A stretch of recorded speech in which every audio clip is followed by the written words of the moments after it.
disse aos filhos de Gade e aos filhos de Rúben: irão vossos irmãos à peleja e ficareis vós aqui? Porque, pois, descorajai-os do coração dos filhos de Israel, para que não passem a terra que o Senhor lhes tem dado. Assim fizeram os vossos pais, quando os mandei de Cades-Barneia a ver esta terra. Chegando eles até ao vale de Escol, e vendo esta terra, descorajaram o coração dos filhos de Israel, para que não vissem a terra que o Senhor lhes tinha dado. Então, a ira do Senhor se acendeu naquele mesmo dia.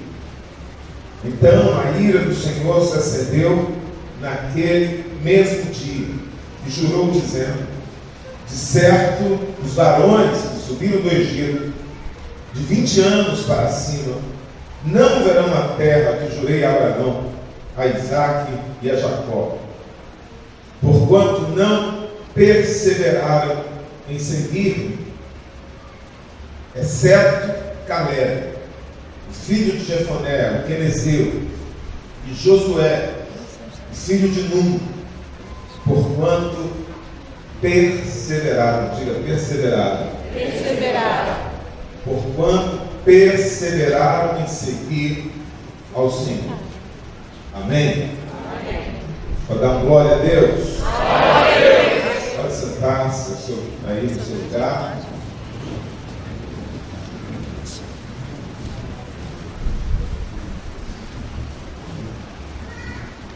No capítulo 32,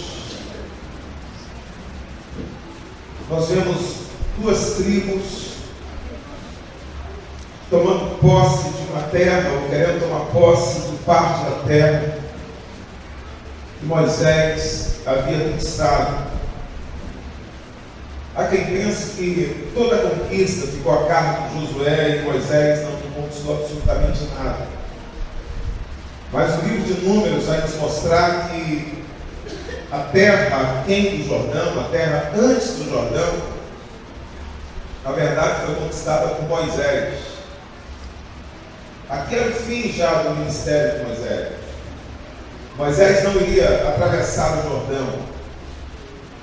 Então duas tribos se aproximam de Moisés e pedem aquela terra.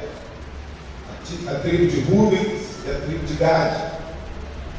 Chega para Moisés assim: Moisés, essa terra é boa para criação de gado, e nós temos essa cultura, somos pecuaristas, e essa terra é muito boa para pasto.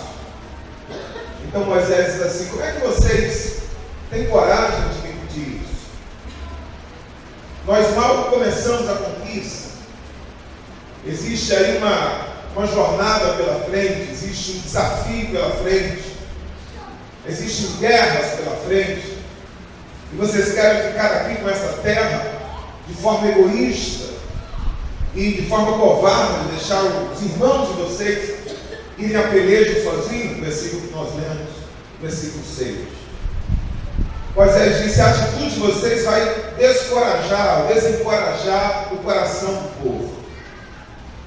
Então Moisés faz referência a um momento da história. Ele lembra quando os pais daquela geração estavam em Cades-Barneia, 38 anos atrás. Eles tinham saído do Egito, estavam em Cades-Barneia, e Cades-Barneia ficava exatamente no sul da Palestina, no sul da terra de Canaã, na fronteira da terra prometida. Então eles tiveram uma ideia de mandar espias para olharem na terra. E quando esses espias trouxeram as notícias de como era a terra, que a terra era boa de fato, que a terra tinha frutos maravilhosos, que a terra mandava leite e mel, uma figura de linguagem para falar da produtividade da terra, uma terra produtiva, uma terra boa, mas essa terra era habitada por gigantes. Essa terra era cercada, dominada por cidades fortificadas, fortalezas. E a Bíblia diz que aqueles espias, 10 daqueles 12 espias, quando trouxeram a notícia, eles já trouxeram de maneira a se lamentar, de maneira a desencorajar o povo. Olha, a terra é boa, a terra manda leite e mel, mas nós não temos nenhuma chance de conquistar. Nós não temos nenhuma chance de vencer os moradores dessa terra. Eles são maiores do que nós. Nós somos como insetos, como gafanhotos perto deles. E a Bíblia diz que aquela palavra desses 10 espias desencorajou, desfaleceu o coração do povo. E naquele instante eles se acovardaram, eles desistiram da conquista, eles se esqueceram do mar que se abriu, eles se esqueceram do que Deus fez no Egito, eles se esqueceram da coluna de fogo, da nuvem de dia que os acompanhava, eles se esqueceram do maná, eles se esqueceram da água, da rocha, das codornizes, eles se esqueceram de todos os milagres que eles experimentaram. Eles simplesmente desistiram. A Bíblia diz que eles começaram a chorar naquele instante, se acovardaram. E é nesse dia que Moisés está falando. Moisés está dizendo no texto: naquele dia a ira de Deus se acendeu contra aquele povo covarde. A ira de Deus se acendeu contra aquele povo que não perseverou, que desistiu diante de uma informação difícil, de um problema, de uma dificuldade. Mas Josué faz questão de separar daquela geração, Moisés faz questão de separar daquela geração 2 homens. O versículo 12 diz assim: exceto Josué e exceto Caleb. Exceto Caleb, filho de Jefoné, e exceto Josué. 2 homens. De toda uma geração, apenas 2 homens são separados daqueles que se acovardaram, daqueles que desistiram. Moisés está dizendo: a ira de Deus se acendeu contra aquela geração. E Deus disse para aquela geração: vocês, de todos os homens que saíram do Egito, com mais de 20 anos, toda essa geração vai morrer no deserto, exceto esses 2 homens, Josué e Caleb. Todos que têm promessa, há uma palavra que diz assim: irmão, quem tem promessa de Deus não morre, morre sim. Toda uma geração morreu tendo promessa, mas Deus disse assim: exceto 2 homens. E essa palavra, exceto esses 2 homens, me chamou muita atenção. Como que 2 homens foram destacados, foram separados, se tornaram melhores, especiais, em meio a toda uma geração? Não foram os cabelos, não foi a cor dos olhos, não foi o sobrenome, não foi um dom espiritual que eles tinham, não era o lugar que eles moravam. O que tornou Josué e Caleb diferente de toda aquela geração, contra a qual a ira de Deus se acendeu, foi apenas uma qualidade. Uma qualidade que o texto diz: porquanto perseveraram, diga perseveraram, em seguir ao Senhor.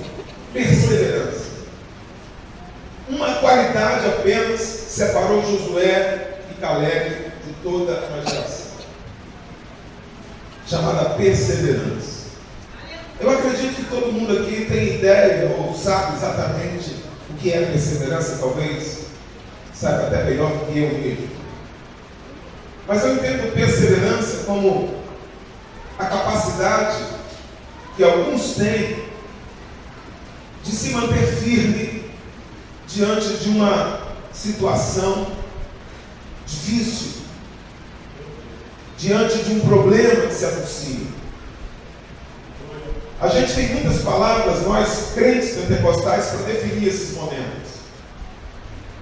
A gente chama de deserto, fortaleza, funil, forno, estreito, vale, tempestade, cadinho. A gente tem muitos problemas, palavras para definir problemas. E perseverante é aquela pessoa que diante de uma tempestade, ou diante de um deserto, diante de um funil, não sei como é que se chama, diante de um estreito, é aquele crente que, diante de uma situação como essa, ele encontra forças para não desistir. Ele encontra forças para continuar fazendo a obra. Ele encontra forças para continuar acreditando na promessa, continuar lutando, continuar caminhando. Enquanto outras pessoas desistem, enquanto outros param, enquanto outros sentam e desistem da luta, como aquela geração que se acovardou no deserto, crentes como Josué, crentes como Caleb, são crentes que continuam perseverantes, que continuam com constância, com firmeza. Perseverança é uma marca presente na vida de todo vencedor. Na vida de todo vencedor. Será muito raro você estudar a biografia de alguém que venceu na vida, de alguém que alcançou um lugar de destaque em qualquer área da vida, e você não achar na história, na biografia dessa pessoa, a palavra perseverança. Ele foi perseverante. Porque todo vencedor, ou toda vencedora, é antes de tudo, uma pessoa perseverante.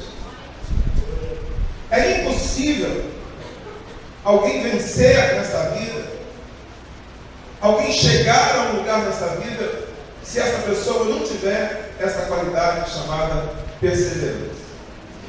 Ela pode ter promessas, ela pode ser uma pessoa talentosa, ela pode ter muitas qualidades, mas o que diferenciou Josué daquela geração, o que fez Josué tomar posse da promessa, o que fez Josué chegar no lugar que Deus havia proposto para a vida deles, não foi o talento, não foi a inteligência, não foi o dom espiritual, não foi a capacidade de sabedoria, de conhecimento, mas uma qualidade apenas, chamada perseverança. Diga perseverança.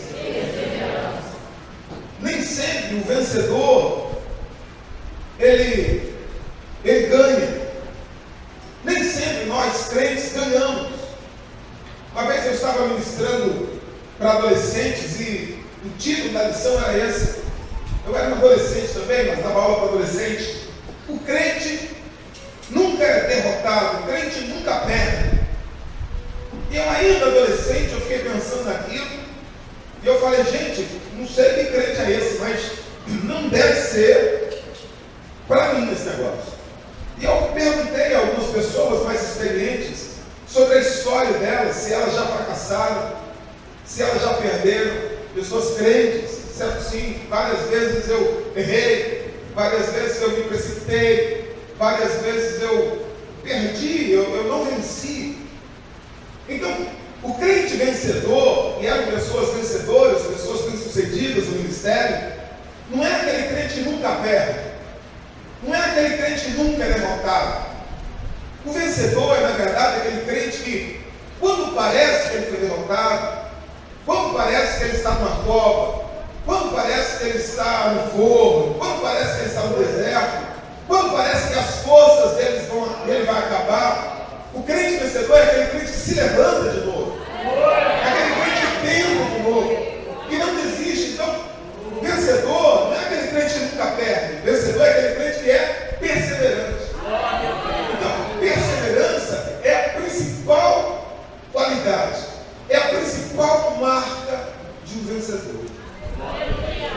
Quando eu falo da palavra perseverante, eu lembro muito da Gabriele, uma corredora das Olimpíadas de 84. Eu não me lembro quem ganhou as Olimpíadas femininas do ano de 84 ou 88. Gabriele Anderson. Mas aquela imagem é uma imagem muito clara para mim do que é a perseverança. ela entra no estádio, e eu acredito que a maioria já deve ter visto aqui essa imagem, e ela não consegue andar na raia. Uma Olimpíada tem 42 quilômetros. Uma pessoa corre normalmente, assim, uma pessoa normal, bem preparada, não é o meu caso, mas uma hora ela vai correr 8 quilômetros, 10 quilômetros, se for melhor ainda, mais magrinha assim. 42 quilômetros para uma mulher não é fácil. Uma maratona. E ela entra no estádio, as pernas dela estão cambaleantes. Ela está sem força. Ela não consegue andar em linha reta. Ela vai cair a qualquer momento. Os médicos cercam Gabriele, porque se naquele momento ela desiste, ela seria aplaudida. O estádio fica de pé. A câmera da close, ela é filmada de todos os ângulos. Uma equipe médica está cercando porque ela pode desmaiar, ela pode morrer a qualquer momento. Ela já foi a exaustão, as forças dela já se acabaram há quilômetros atrás. Ela não era a primeira colocada, não havia medalha, não havia absolutamente nada a ganhar. Apenas que o perseverante não se permite desistir. O perseverante, ele vence a própria lógica, a própria mente. Quando os músculos dizem, olha, desiste. Quando a lógica diz, não dá para você perdeu, não tem mais chance. Quando o médico diz, é o seu fim. Quando o advogado diz, não tem solução. Quando às vezes o ministro diz, irmão, isso aí é só um milagre. O perseverante, ele continua. A Gabriela Nunes, ela continua caminhando e ela vai cambaleando, cambaleando, cambaleando. Ela chega na linha final e cai. Eu não sei, e eu acredito que a maioria das pessoas também não sabe quem venceu aquela corrida. Ninguém sabe quem foi em primeiro lugar, segundo lugar. Foi pouco importante. Porque na verdade a grande vencedora foi Gabriele Nunes. Aleluia! Eu estou falando dela aqui e até hoje ela dá palestras pelo mundo inteiro. Se tornou a pessoa mais famosa, a personagem daquela Olimpíada. Porque venceu, pastor? Não, ela perdeu. Mas ela chegou, como disse o pastor. Ela não desistiu. Ela não parou. Ela não se entregou. Perseverança, diga perseverança. É a marca de todo vencedor. Eu dirijo igreja desde os meus 27 anos. Prego desde os 16, 17 anos. Eu sou pastor, você já deve ter visto pelo jeito de pregar. Quando eu fiz 17 anos, eu estava no segundo ano do seminário, primeiro e segundo ano do seminário. Eu fui tomado por um entusiasmo muito grande. Coisas próprias do adolescente. Grande amor, grande paixão, um sentimento de urgência, agora no mundo. Eu procurei meu pastor Rússia, que hoje está na Bahia, fui lá inclusive visitá-lo no passado, pastor Rússia. Eu procurei o pastor Rússia, aquele sentimento, eu quero me queimar no altar.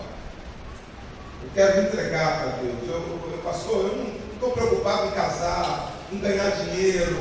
Eu quero ir para missões, eu quero fazer algo de Deus, eu quero me entregar, eu quero me gastar no altar, eu quero me queimar na fogueira perto do altar. Sabe, eu quero trabalhar para o meu Senhor sem fim, na seara, com amor, sem temor, uma coisa desse tipo. Eu queria muito. E procurei meu pastor. Disse assim, pastor, eu queria que o senhor me desse algo para fazer na igreja. Mas você já trabalha. Não, mas eu quero mais. Eu tenho feito pouco. Mas você faz parte dos jovens. Você trabalha no evangelismo, você dá aula para adolescentes. Você fala, mas é pouco. Você não está entendendo. Eu quero me gastar todo. O pastor disse uma palavra decepcionante, frustrante. Mas eu acredito que aquela palavra salvou a minha adolescência na igreja. E eu sou grato ao pastor Roosevelt porque talvez tenha salvado a minha própria vida e seja responsável pelo meu ministério. O pastor Roosevelt olhou para aquele garoto de 17 anos com tanta empolgação, com tanta força, com tanto ânimo, com tanta alegria, e disse assim: calma, calma, devagar. A vida cristã não é uma corrida de 100 metros. A vida cristã é uma maratona.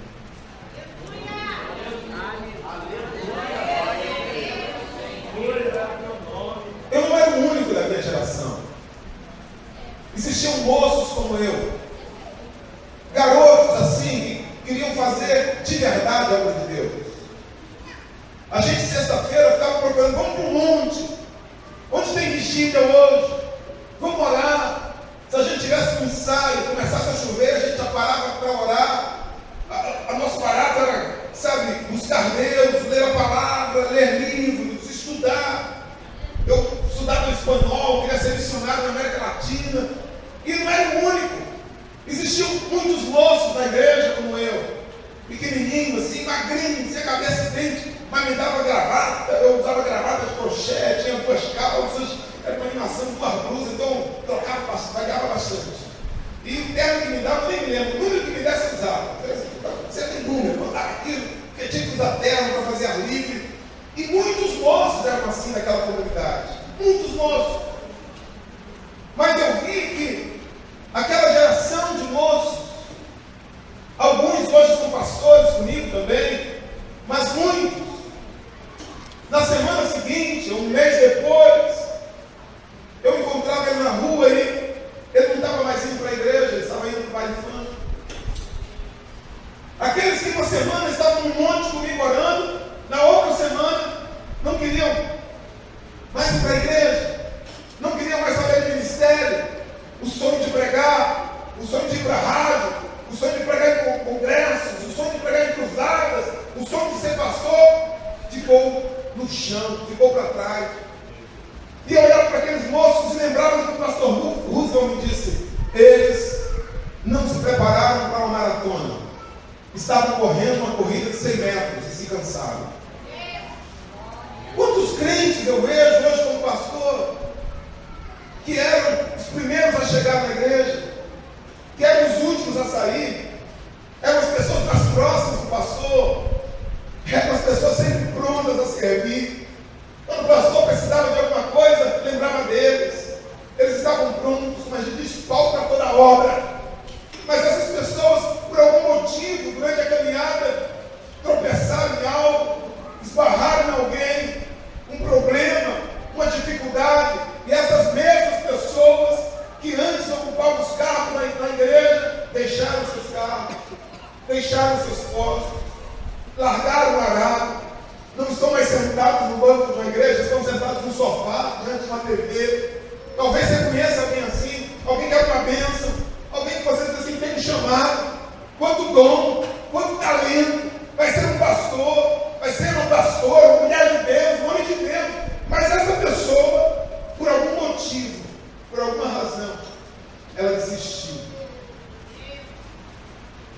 Por causa de alguma notícia, por causa de algum problema, ela simplesmente deixou de perseverar. Quantos começaram assim? Escute o que eu vou falar.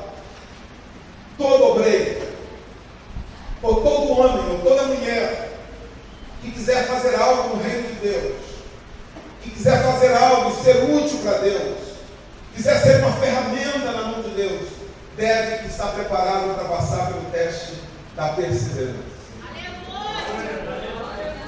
Ninguém poderá ser usado por Deus sem passar por esse teste. Aqueles moços se cansaram, eu sei porque eles se cansaram, porque quando nós orávamos, pastor, a gente pensava que ia ser fácil o mistério. A gente pensava que Deus ia nos consagrar pastor no mês seguinte. A gente pensava que porque a gente foi para o monte, quando a gente descesse, uma multidão ia se converter. Mas não era tão fácil, assim não era tão fácil. Eles tinham pressa. Pastor, me dá para pregar. Não me escolheram para ser líder. Não me escolheram para fazer. Tinham pressa. Primeira carta de Pedro, capítulo 1, versículo 7, diz que a nossa fé é como ouro, que precisa passar pelo fogo para mostrar o seu brilho. É na prova que nós revelamos o nosso valor. É em meio à luta que nós descobrimos o Deus que servimos, que nós descobrimos os nossos propósitos. Escute, você acha que você está passando por uma dificuldade ou por um problema porque Deus perdeu o controle? Porque Deus não é capaz de livrar você da cova? Porque Deus não é capaz de livrar você do problema? Quando Paulo escreve Romanos, Paulo diz que as tribulações produzem em nós perseverança. Eu não posso ser perseverante na bonança. Eu não posso ser perseverante no mar calmo, porque aí todo mundo é perseverante. Eu só tem sentido ser perseverante diante do cansaço. Só tem sentido ser perseverante diante da luta. Só tem sentido ser perseverante diante da dificuldade. Hoje, como pastor, eu vejo às vezes muitos obreiros que chegam e dizem assim: pastor, obreiras também. Pastor, eu estou largando a função, eu estou mudando de igreja, eu estou desistindo disso aqui, não quero fazer mais. Por que, pastor? Porque eu estou triste. Porque eu já não estou com aquela alegria de antes. Porque eu não estou com aquela felicidade que eu tinha, pastor. Ei, escute. Se tem uma coisa que nós, obreiros, precisamos aprender, é trabalhar triste. A obra de Deus não pode estar a reboque dos meus sentimentos. Eu não posso fazer a obra de Deus só quando eu estou felizinho. Eu não posso fazer a obra de Deus só quando eu estou alegrezinho. Eu não posso fazer birra, fazer biquinho. Muitas vezes, quando nós pedimos algo para Deus, uma bênção, um cargo, uma função, um ministério, Deus nos dá um cargo. Quando você diz: Deus, eu quero ser usado por Ti, o que é que você acha que Deus vai fazer? Deus vai te dar um cargo? Deus vai te dar um título? Não. Deus vai permitir você passar por uma prova. Você acha que eu, como pastor, todo dia vim para a igreja feliz, alegre, leve, devagueiro, não tem nenhum problema? Não. Ao longo dos anos eu aprendi, mesmo com problema, mesmo cansado, mesmo com dor de barriga, mesmo com dificuldade, eu continuo fazendo a obra de Deus. Mas existem pessoas que na primeira dor de barriga ele larga o arado. Ele chega para Deus: eu quero ser usado. Aí na primeira luta ele desiste. Deus fala: como que eu vou colocar você à frente de uma igreja? Como que eu vou dar responsabilidade para você? Como que eu vou colocar você diante do meu povo? Se diante de um gigante você corre, se diante de um deserto você desiste, se na primeira tempestade você entra para dentro do barco, você enfia a cabeça na terra. Se tem uma coisa que nós, como obreiro, precisamos aprender, é passar no teste da perseverança. Uma ferramenta, ela só pode ser usada se aquele aço estiver passado por um alto calor, por uma alta temperatura. Senão ela não vai estar pronta para apertar um parafuso, para fazer nada. Eu só posso ser uma ferramenta útil quando eu passar pelo fogo. Um vaso, antes de ser usado, ele vai para o forno. E ele fica no forno. E o oleiro vai lá e bate na boca dele. Ele tem que cantar. Enquanto ele não cantar no forno, ele não está pronto para ser usado. Bater na boca e ele não cantar, está no forno. Está no forno, irmão. Quando bater, canta. Aprende a cantar no forno. Porque sem forno, Deus não vai te usar. Deus não vai te usar. Eu aprendi uma frase de Epicuro, 300 anos antes de Cristo. Uma frase que eu uso no meu dia a dia, que diz assim: são nas grandes tempestades que se conhecem os grandes navegadores. São nas provas que Deus conhece os crentes de valor. É nos grandes fornos da vida que a nossa fé mostra o seu verdadeiro brilho. Que nós mostramos o nosso valor. Provérbios 24:10 diz: se te mostrares fraco no dia da angústia, é que a tua força é pequena. Se você quer ser usado por Deus, mas no dia da angústia você desiste, então você não pode ser usado por Deus.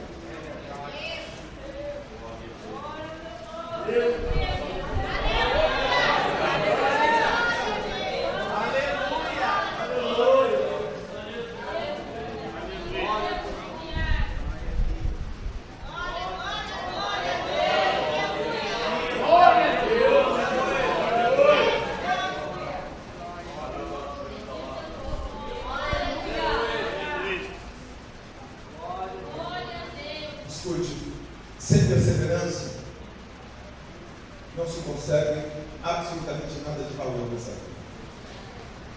Diga assim, sem perseverança, não se consegue nada de valor nessa vida. Por vários motivos, eu vou citar dois. O primeiro motivo tem a ver com o que Jesus disse. Ele disse, no mundo, calma, estou com muito ponto de Bíblia já. No mundo tereis, ou seja, neste mundo vai ter obstáculos. Neste mundo vai ter deserto. Neste mundo vai ter inimigo.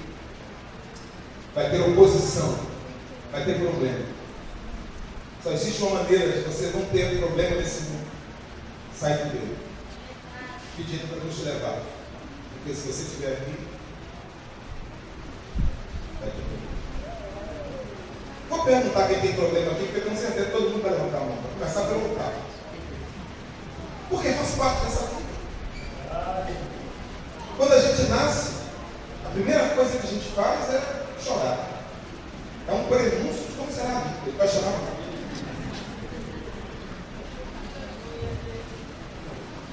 Eu já fui pastor de pessoas muito humildes. E já fui pastor de pessoas de classe média. Todos sem problema. Só que um deve 10 mil, o outro deve 10 milhões. Mas deve 10 mil. Briga com a esposa, mesmo jeito. Tem problema com os filhos, mesmo jeito. Carente, candidato, analfabeto, mesma coisa. Todo mundo tem problema. Criança tem problema? Tem. Adolescente tem problema? Tem. Jovem tem problema? Tem. Solteiro tem problema? Tem. Casado tem problema? Tem. Tem gente solteira que pensa que quando casar vai acabar os problemas. Senhor Jesus. Não volta mais para casar, não. Eu estou tão triste, eu quero casar. Eu acho que casado tem problema, não. Solteiro tem problema, solteiro, casado tem problema, casado. Isso são muitos problemas, mas não tem problema. Quando fica velho, tem problema mesmo. Aí junta com saúde, junta com um monte de coisa. Escute. Jesus falou assim, que eu vos envio como ovelhas ao meio de lobos. É fácil, não? Jesus falou que se alguém quiser vir após mim, negue-se a si mesmo, tome sua cruz e isso é um convite ao piquenique. Mas Jesus não nos alerta sobre os problemas para nos amedrontar. É isso? Pelo contrário, ele diz assim, tenho-vos dito isso, para que em mim tenhais paz. No mundo tereis aflições. Antes de dizer que no mundo nós vamos ter aflições, ele diz, eu tenho dito isso para vocês, para que vocês tenham. Por quê?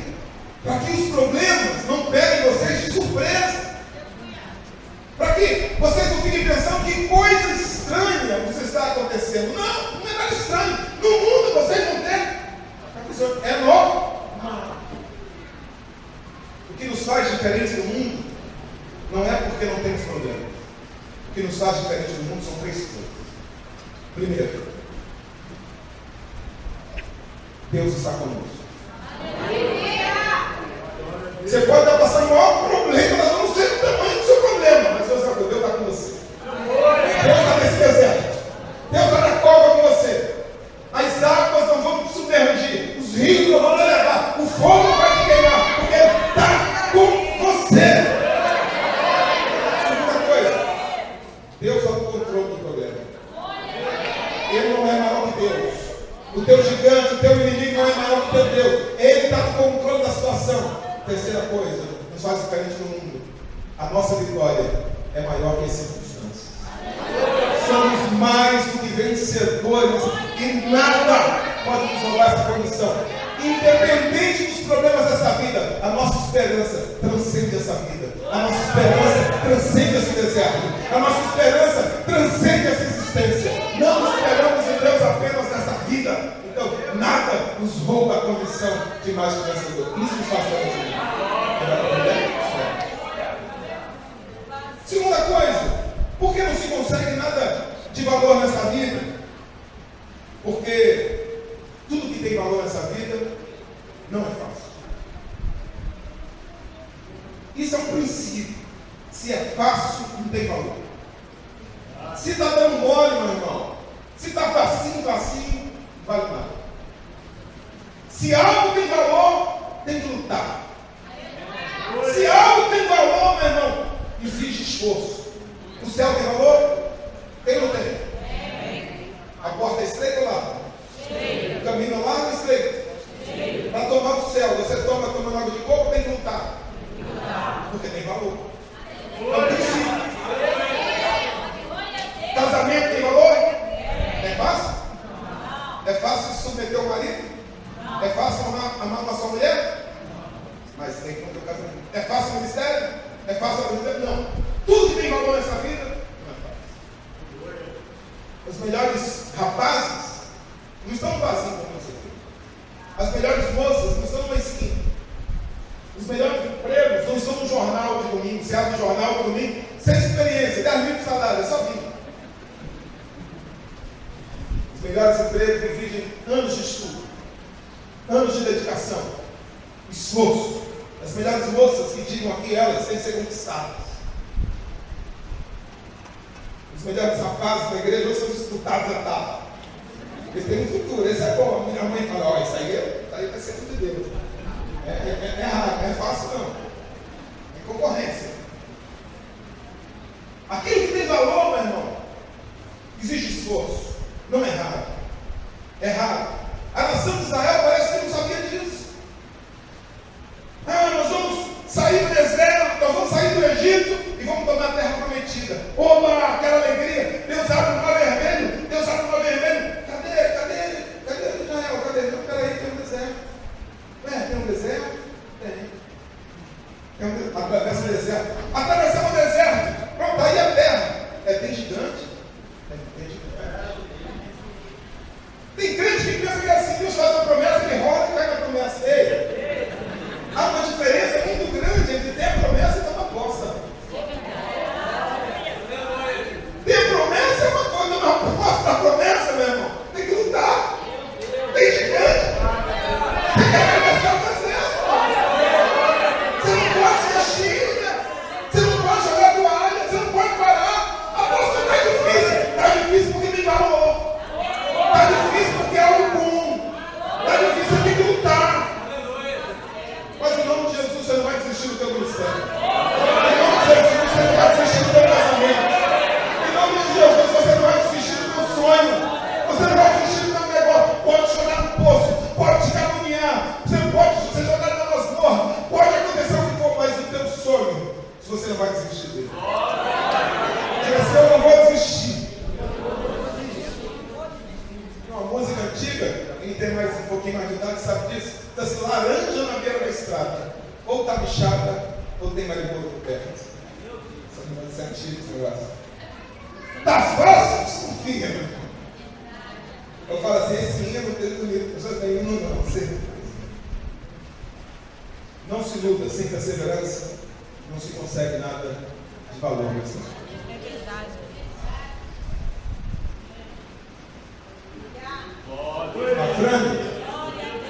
A Fran namorava com um menino numa cidade, morava no outro ponto da cidade. Entre a casa da menina e a casa da Fran tinha um cemitério. A Fran nunca passava pelo cemitério porque tinha muito medo. Mas ele não dizia que tinha medo. Ele falou, não, eu gosto de passar ali pela praça, então eu dava uma volta, ia por aqui, atravessava, e nada. Mas um dia a Fran estava muito cansada. Ele olhou para o relógio, perto das 12 para a balada noturna. E ele foi com muita coragem. E foi atravessando aquele terreno baldio, era um cemitério sem muros, só as covas. E naquele dia o governo tinha aberto uma cova muito funda. E não tinha dado tempo de enterrar, a cova estava aberta. E a Fran olhando para o lado, o medo, a Fran, como caiu no buraco? Coitadinho da Fran. Já estava com medo, coitado, dentro do buraco, aí que ele ficou com medo, ele começou a pular. Socorro! Me ajuda! E não dava, não tinha jeito, a altura desse teto aqui, tinha como, a Fran pulava, tentava se agarrar no capim, negócio dos 3 metros de altura, a Fran não conseguia, magrinho, franzino, coitado, naquele buraco. E a Fran começou a entrar em desespero, mas não tinha jeito. Só que, algum tempo antes, tinha caído dentro da copa um bêbado ali da área, que estava dormindo. Mas o Afrânio fez tanto barulho que acordou o bêbado. E o bêbado conheceu o Afrânio, era ninguém mesmo. Aí o Afrânio está lá gritando, socorro, me ajuda. Aí o bêbado chegou assim por trás do Afrânio e disse assim: Afrânio, é você! Tocou no Afrânio. A Afrânio deu um pulo, mas saiu, mas pulou 1 metro fora da copa, saiu, só parou em casa.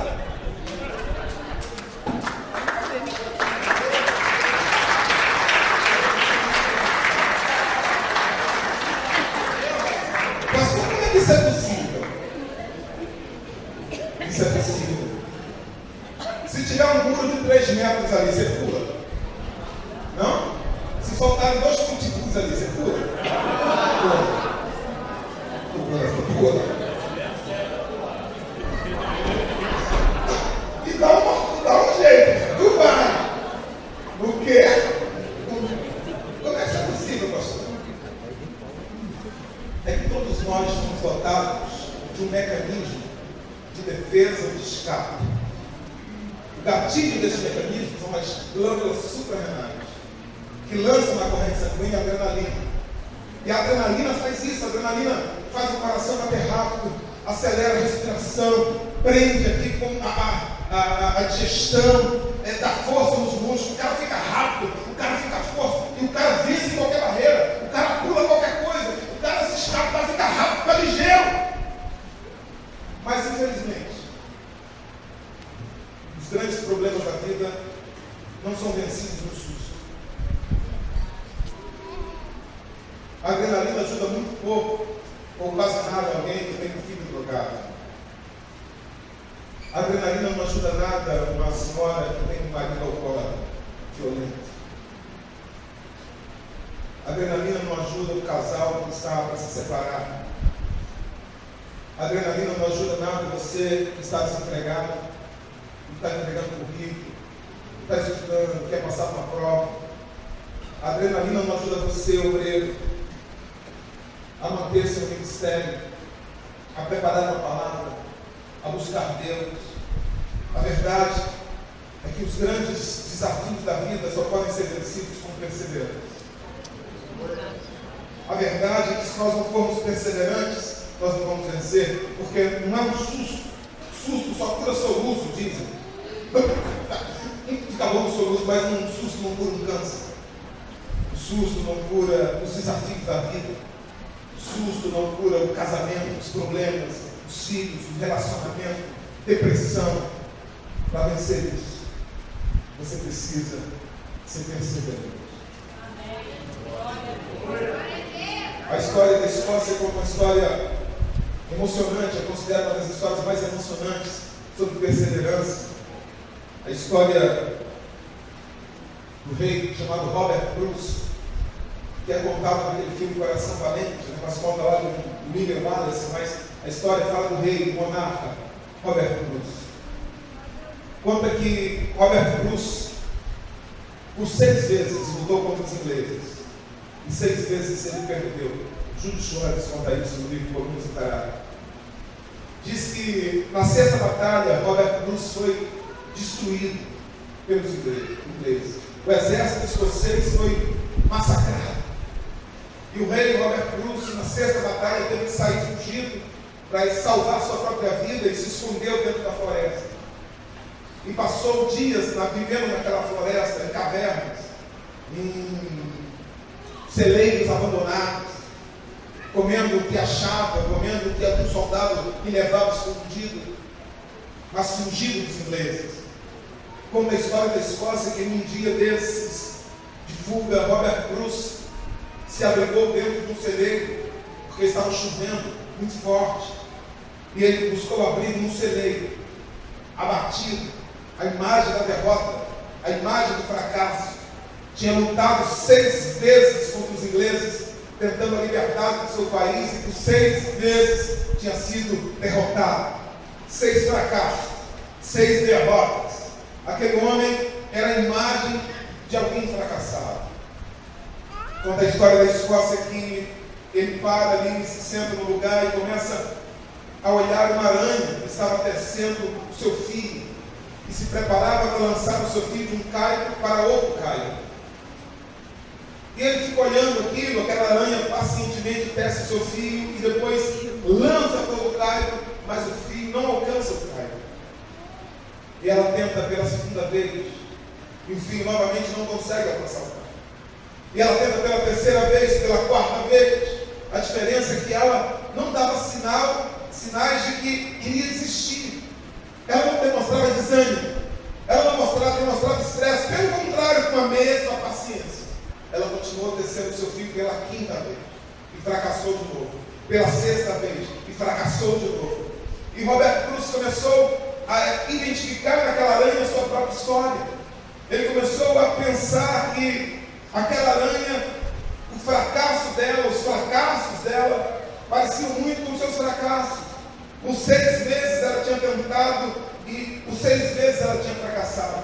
Por 6 vezes ele tinha tentado e por 6 vezes ele tinha fracassado. E aquela aranha se preparou pela 7ª vez para lançar o seu filho, diz a história da Escócia. E o rei está olhando para a aranha, e ele começa a torcer pela aranha, porque era a sua história, era ele ali. E aquela aranha se prepara para lançar o filho pela 7ª vez, tece o seu filho, se prepara, lança, e quando lança o filho, alcança o caio. E quando alcança o caio, a aranha começa a atravessá-lo para firmá-lo e fazer a sua teia. Diz a história da Escócia que quando o rei vê aquela aranha vencendo o seu obstáculo, ele se levanta daquele chão que ele se encontrava e ele diz para si mesmo, diz, se uma aranha é capaz de vencer as suas dificuldades, eu, o rei, não ficarei prostrado aqui nesse chão. E diz a história que ele volta para o seu palácio e ele conclama o restante do povo, os exércitos que tinham sobrado, os poucos soldados, e eles vão para o campo de batalha aberto contra os ingleses, e ele faz um discurso inflamado, contagia os seus soldados, contagia o povo, com aquele ânimo que ele tinha recebido daquela história, daquela aranha, e os escoceses estão com enxada, com pá, com ferramentas, e do outro lado estão os ingleses, armados, fardados, sabe, com armas, capitão, um sargento, um comandante, preparados para a guerra, um número muito maior e muito mais bem equipados. E do outro lado estavam os escoceses, camponeses, alguns poucos soldados. E a história conta que eles vão para uma batalha em campo aberto, chamada Batalha de Bannockburn, a 7ª batalha dos escoceses contra os ingleses, a mais famosa da história da Escócia, que é a que é relatada no filme. E eles vão contra os ingleses, e mesmo em número menor, mesmo com armas improvisadas, os escoceses vencem os ingleses e salvaguardam a independência da Escócia por 300 anos. A grande diferença, o grande diferencial entre alguém que vence e alguém que perde, não é porque você estudou na melhor escola, não é porque os seus olhos são azuis, não é porque o seu sobrenome é importante, não tem a ver com a cor da sua pele, mas tem a ver com quanta determinação você tem no seu coração. Se uma aranha pode vencer os seus obstáculos, se um inseto pode vencer as dificuldades da vida, você é filho de um rei. Você é alguém que foi criado para vencer. Você não pode desistir. Pastor, eu tentei 6 vezes e fracassei. Tente a 7ª. Eu já tentei a 7ª, tente a 8ª. Não desista. A vitória pertence aos perseverantes. Hebreus capítulo 12 fala que nós estamos cercados por uma grande nuvem de testemunhas. E Hebreus está imediatamente seguido aos heróis da fé. Essas testemunhas está falando de quem? Está falando de Noé. Noé recebeu uma palavra de Deus, de que Deus mandaria um dilúvio sobre a terra. Só que entre a palavra e o dilúvio demorou 120 anos. Pense, você está construindo um barco e não chove. Passa 5 anos, 10 anos, 30 anos, 50 anos, as pessoas escarnecem de você. Ninguém acredita. Pastor, não é pensou em desistir? É provável que sim, meu irmão. 120 anos, mas ele perseverou por 120 anos. E por causa disso, salvou sua família. E por isso estamos aqui hoje. Essa nuvem de testemunha diz respeito a Abraão, que recebeu uma promessa de ter um filho com 100 anos. com 100 anos, a promessa veio. A Bíblia diz que ele esperou contra a esperança, perseverou. A Bíblia está falando de história de homens que venceram, não porque eram melhores que outros, não porque tinham mais talentos do que outros, mas porque acreditaram, porque perseveraram, porque não desistiram. Queridos, não desista. Talvez você esteja dando volta, e você vê que hoje, pastor, é festa da igreja, mas eu acho que hoje eu vou desistir se Deus não falar comigo. Quem sabe mais uma volta só e as muralhas vão cair, meu irmão. Quem sabe é mais um passo, e hoje é um passo que você vai tocar nas vestes de Cristo. Quem sabe é mais um mergulho e você vai ser curado. Quem sabe é mais um soar de trombeta, mais um pouquinho de tempo, como diz a Bíblia, e a trombeta vai soar. É tempo de Cristo voltar.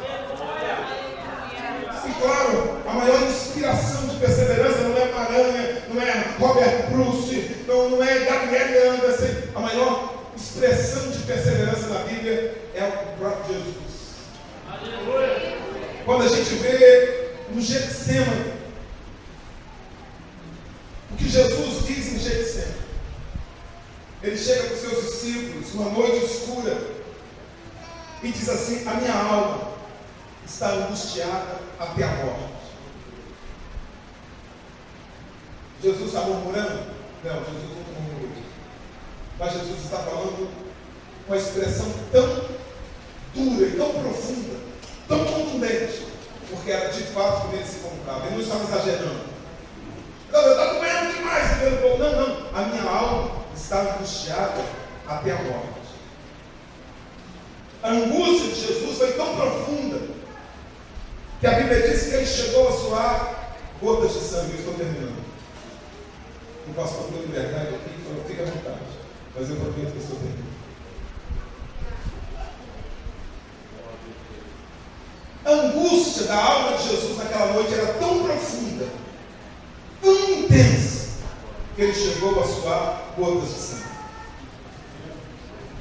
A medicina diz que para que alguém, diante de uma pressão ou diante de uma depressão, de uma angústia da alma, chegue a suar gotas de sangue, e isso é possível, há relatos médicos que isso pode acontecer, é uma depressão em alto nível, é uma angústia em alto nível.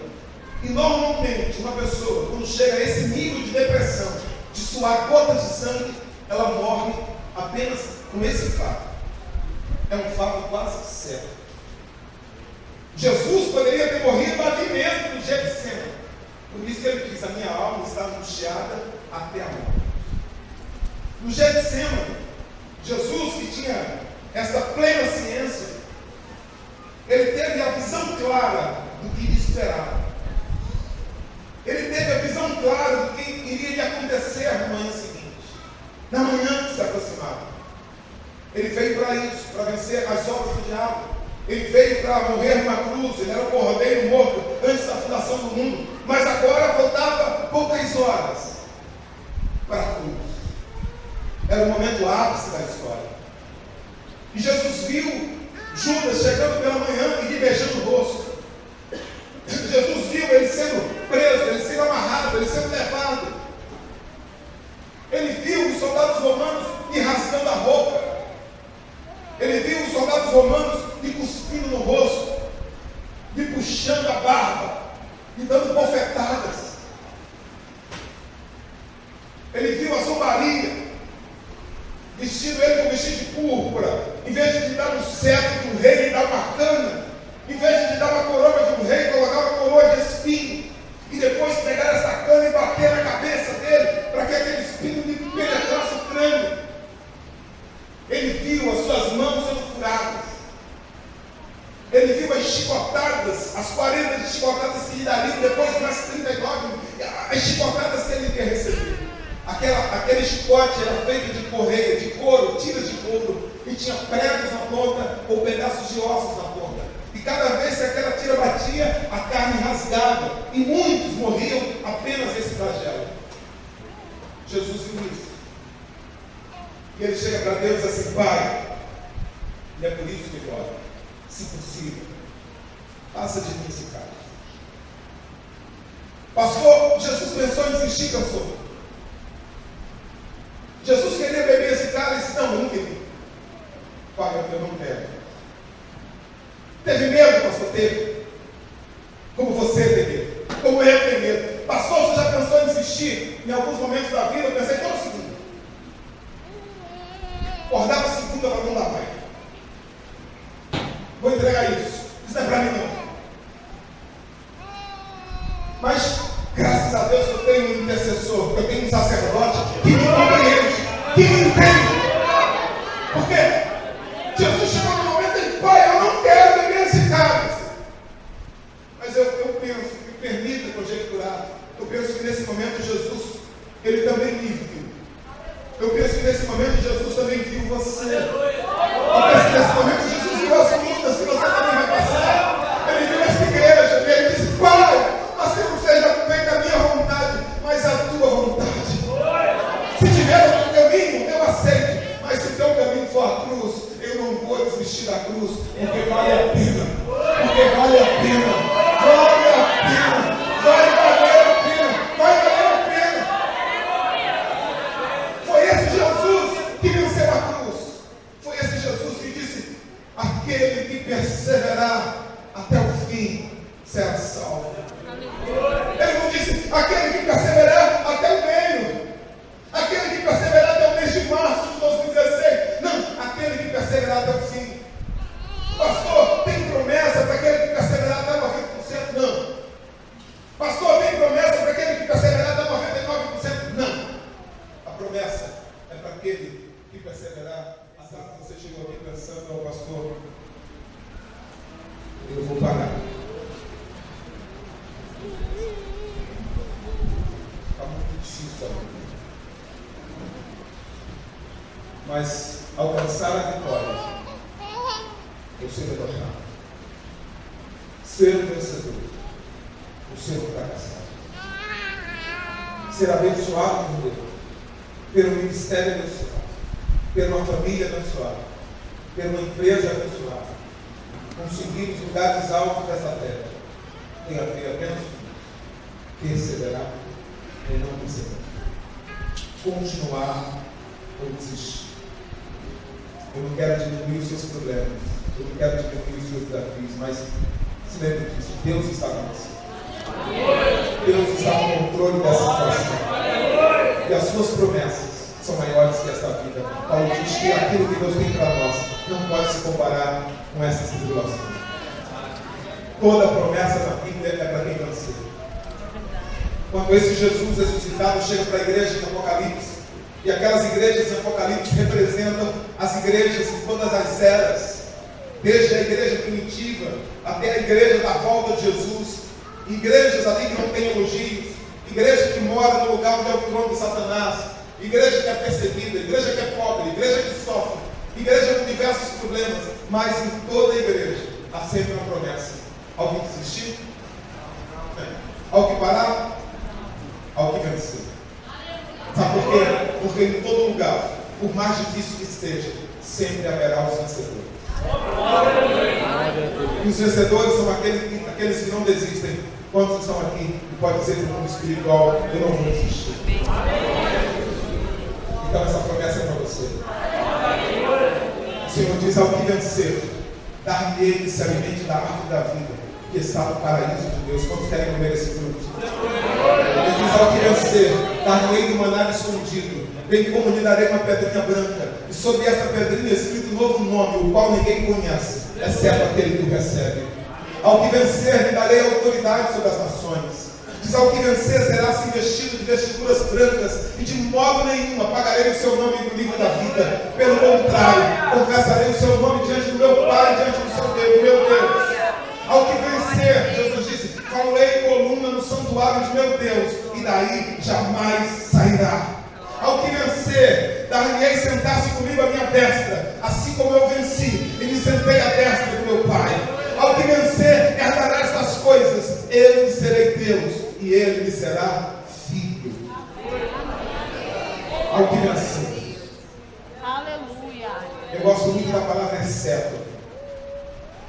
Todos morreram, todos fracassaram, exceto Josué e Caleb. Eu sou um exceto na minha família.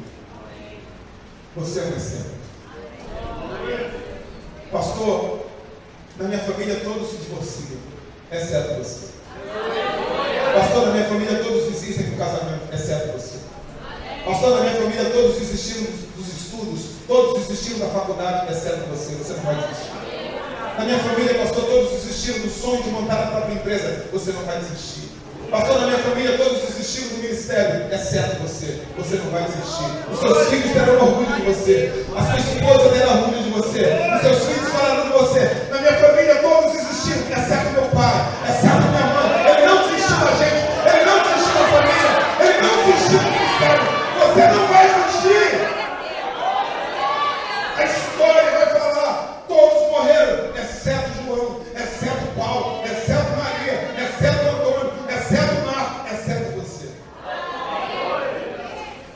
Diga bem alto, feche seus olhos, diga bem alto para o mundo espiritual, para que o mundo espiritual escute, para que Deus escute, para que o inferno escute. Diga assim: eu não vou desistir.